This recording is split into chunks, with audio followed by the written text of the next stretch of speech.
So Paula covered the rifampicin trial, mesenchymal stem cells that they're picking up from Korea, IVIG. I'm going to cover a few other trials. Unfortunately, all of them were also negative. This was a growth. So let me just backtrack for a second, sort of give you a rationale. Why are people doing these particular kinds of trials? Well, in general, I think we've discussed pretty extensively, the problem is the receiving cells are dying and parts of the brain are dying. And we know this alpha-synuclein is accumulating.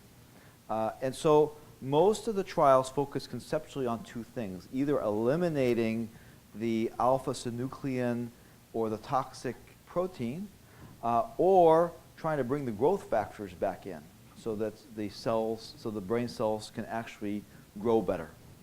And there's a particular growth factor, going back to the mouse model that Dr. Sandroni referred to, is that mouse model by Dr. Maslia shows that the factor GDNF, stands for glial-derived neurotrophic factor, is absent in MSA. So people are thinking about that. Also BDNF, which is brain-derived neurotrophic factor, is very, very low in MSA. This was a trial, this was done back in 2007, is a trial of recombinant growth hormone, same concept. The idea is to try to get the cells to grow, and that was negative, didn't work. Minocycline is the idea here. It's a tetracycline derivative, and the idea is that it deactivates some of the toxic handling mechanisms that cause alpha-synuclein to accumulate. And so that was thought to be a good idea. I didn't think it was, but again, did show, I mean, the drug did get in and do what we thought it was going to do, but it didn't have any clinical impact. Riluzole is a drug that's used in other degenerative disorders like ALS and others, so we thought maybe again we can detoxify the nervous system and prevent some of the self-destruction that's happening in the cells.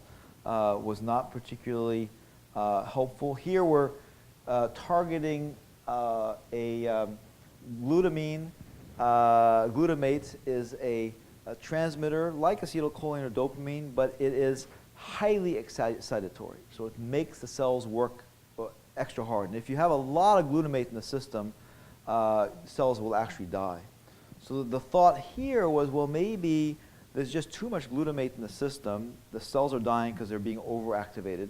So riluzole will reduce that activity, and it didn't work.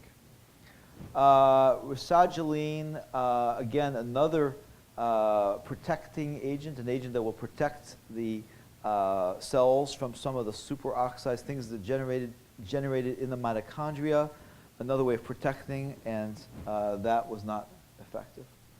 So that's really all I have. I'm not going to belabor. So just so you know, people are thinking. I think the positive side is that there are so many trials that have been done now. If we go back 10 or 15 years, there were no trials on MSA. It was not even a disease that hit the books. And now we've got this number. And even though a trial's negative, it's going to help us at least get information about what route not to follow. So that is actually a helpful piece of information. And so for example, the rifampicin trial, even though it didn't work, it tells us that perhaps targeting alpha-synuclein is not going to be necessarily fruitful, at least not at that level. And it also indirectly infers, you can start guessing, well, maybe alpha-synuclein is really sort of a side product. Maybe it's really not the culprit, and maybe we ought to be looking elsewhere for what the real thing is. So we've got a couple of people here who have ongoing trials that would like to present those trials to you. I'd really like to encourage you to consider trials that are not necessarily drug trials, because clearly all these drug trials did not work. And that means we don't really understand what's going on. And so if a trial just is an imaging trial, or somebody has a sort of a wild, out-of-the-box idea, and it's done you know, it's a scientific trial. It's not just something somebody's doing in the garage, but it's run by a formal institution, and it's done correctly, and there's reason to think it might actually work. It has scientific backing to it.